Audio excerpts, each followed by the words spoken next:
Let's now welcome international analyst Arnold August to go deeper on Tuesday's key presidential election in the U.S. Hello, Arnold. Welcome again to From the South. Thank you for having me once again. It's always a pleasure to collaborate with teleSUR. It's always our pleasure as well. Arnold, what were the key topics that dominated the presidential race, and how do you believe they resonate with international concerns? Well, in my view, there is one main issue that erupted during the election campaign, and that is the issue of Palestine. No one in the United States could deal with it. That was the issue right up to the elections tomorrow.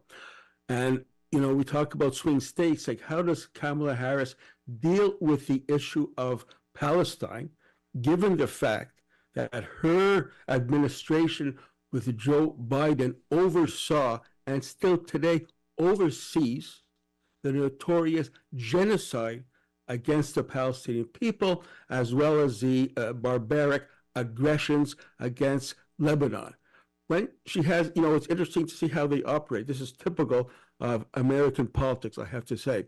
When she's in Pennsylvania, one of the swing states, Harris puts emphasis on keywords that appeal to many of the Jewish voters or the pro-Zionist voters in Pennsylvania. Using terms such as, Israel has a right to defend itself, etc., which is, in my view, the term Israel has a right to defend itself is synonymous with accepting genocide. However, when she goes to another swing state, for example, in Michigan, where there's a very important politicized Muslim Arab community in that state, she has a different story. She says something else. She does not say Israel has a right to defend itself. She puts a lot of emphasis on, of course, hypocritically, because they're the ones who did it, right? Biden and Harris, hypocritically about the dire situation of the people in Gaza and also in Lebanon.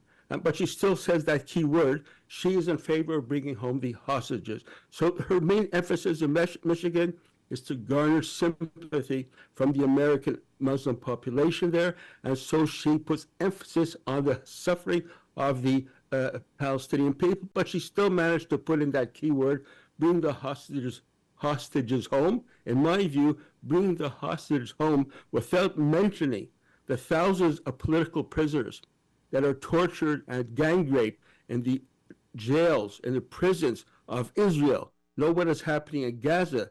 The other atrocity in Gaza is, in fact, to put all the emphasis in support of Israel. So that is, one of the main features of the swing states. Will she succeed in doing it? I don't know. But in any case, talking about swing states and Palestine, which in my view is the issue, something new came up yesterday, which I'd like to share with you and the teleSUR audience, which I'm sure is interested, given the fact there's a widespread support for Palestine amongst the people in the United States, Canada, and other countries that are listening to your program. And this is what happened yesterday, a breakthrough. We often hear in the mainstream media Republicans versus Democrats. From time to time recently, Dr. Jill Stein of the Green Party, she erupted in the news a few weeks ago, not because they wanted to acknowledge that she is important because of her stance openly in favor of Palestine, but they had no choice. She erupted in the news. Now, what happened yesterday was that there are three main parties that oppose the two-party system, that is the Democrats, Republicans, and support Palestine. One is Jill Stein's Green Party, the other is Claudia de la Cruz and her party, and thirdly, Cornel West. Three different organizations, important personalities in progressive circles in the United States. They reached the following agreement yesterday. They agreed to, first of all, not all of these candidates, because of the Democratic attempt to keep them off the ballots, repeat, Democrats keeping the third parties off the ballots, not the Republicans. Because of that, they have decided, these three entities have decided, Where they are on the ballots, of course, they will present themselves. But where they did not succeed in getting on the ballot, they would support another candidate who is on the ballot. So you have this collaboration going on where, if they're on the ballots, they vote for, they appeal to vote for their candidate. But if they are not on the ballot, for example, if Cody de la Rose or Dr. Stein is not on the ballot in such a state, they are asking for voters to vote either for Cornel West or Claudia de la Ruz. This is very significant. Now, a lot of people are putting pressure on them, saying, "Oh no, if all this vote builds up, this is going to take away votes for the Democratic Party." Let's go into it. First, I'd like to point out why it's important for listeners to know about those three parties. What do they have in common? One, against the duopoly, which in my view, that is the key thing. Remember, only about 55% of the voting age population vote in the U.S. elections. That is, there is a huge amount of a lack of confidence in the two-party system. Secondly, they support Palestine without any reservation. Thirdly, they oppose black liberation.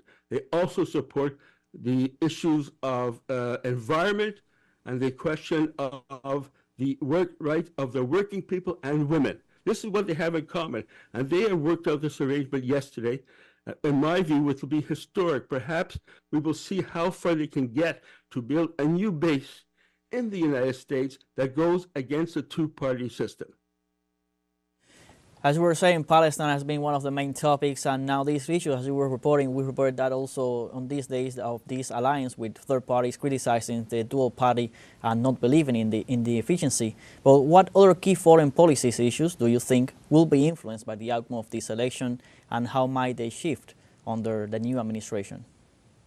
Well, I don't think. Well, firstly, just to say, I say Palestine is the main issue. But of course, it's not the only issue. Let's take the issue of the war in Ukraine. Now, Kamala Harris of the Democratic Party, so-called Progressive Democratic Party, so-called party of the left in comparison to Donald Trump's Republicans, she has said, firstly, in the course of her campaign, that she wants to have the most lethal army in the history of the world. If that is a warmongering statement, I don't know what, if that's not a warmongering statement, please suggest another one that is as warmongering as this, based on the history of the U.S. military, going back to the early stages of the United States and carrying out aggression, coup d'etat, etc., against the peoples of the world. So the issue of Ukraine is very interesting. So, of course, she wants to carry on full support of Ukraine. Now, I'm not a supporter of Trump, but one has to say the following. In a debate that took place, TV debate that took place between Harris and Trump, I think it was about a month ago, one of the hosts asked Trump, "Do you support unhesitantly, without condition, Ukraine against Russia?" You know what? Trump refused to answer that. He did not say yes unconditionally. This is different from Kamala Harris. And on the issue of, for example, on Venezuela, I think the situation in Venezuela is extremely touchy, very, very difficult. We know what happened on July 28th after the elections. I was there in Caracas before and during the elections, and witnessed directly or indirectly through television when Maduro showed the films of the fascist attacks in Venezuela. I saw that on television in my hotel room. So now, the fascist attack against Venezuela, of course, this was facilitated by none other than Biden and Harris, who refused to recognize Maduro as the lawful winner of the elections. Now, these fascist attacks against Venezuela are increasing. Just yesterday, there was a news coming out of Venezuela where President Maduro announced that they got wind of more fascist attacks being organized by the United States from their territory, with Venezuelans going to Venezuela illegally in order to carry out other type of guarimbas or fascist attacks in Venezuela. And I don't think it's an accident that Venezuela is organizing an anti-fascist front uh, in Venezuela. It started last September, is going on today, and will carry on in the month of November. Now, I think it is perfectly just that Venezuela, as they say, is the epicenter of the world struggle against fascism. I guess it's a bit like the Republic in Spain before World War II, where all of the fascist forces are targeting Maduro to overthrow Maduro. This is a very serious situation, and I personally think that the holding of these anti-fascist fronts, anti-fascist meetings in Caracas is a valuable thing. It's a very important thing. And we talk about, foreign policy. How can we forget about Cuba? During the 4 years of the administration by Harris and Biden, of course, they carried out exactly all the sanctions and more that Trump instituted. However, something serious happened only a short while ago, when you had, by coincidence, on the one hand, the major blackouts in the country over a period of several days, connected coincidentally, had nothing to do with politics, but by the atmosphere, the devastating effects of Oscar. So during the course of the Biden Harris administration, you have Cuba suffering so much because of the twin effects of the blackouts, which is as a result in the main of the U.S. policy to disallow oil going into Cuba from various countries, as well as making it impossible for Cuba to buy the spare parts which are necessary to keep those grids going. So this happened under Biden and Harris. So what is